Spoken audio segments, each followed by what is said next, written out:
Magandang buhay! Atin ngayong tuklasin ang isang mahalagang gawain bilang paghahanda sa ating pagbabahagi ng kaalaman sa ating mga mag-aaral.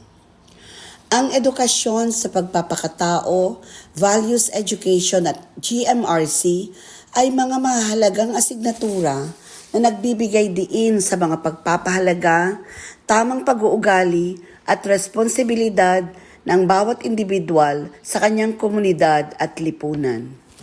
Sa pamamagitan ng tamang pagbuo ng banghay-aralin, layunin ng guro na matulungan ang mga mag-aaral na mapalalim ang kanilang pag-unawa at pagpapahalaga sa mga batayang prinsipyo ng buhay, katulad ng kabutihan, pagkakaroon ng malasakit at pagtutulungan.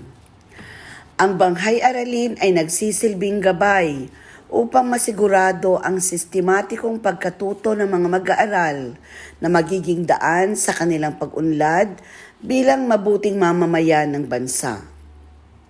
Sa paggawa ng banghay-aralin para sa edukasyon sa pagpapakatao, Values Education at GMRC, isinasaalang-alang ang mga layunin ng kurikulum at ang aktibong partisipasyon ng mga mag-aaral upang mas maipakita ang praktikal na aplikasyon ng mga pagpapahalaga sa kanilang pang-araw-araw na buhay.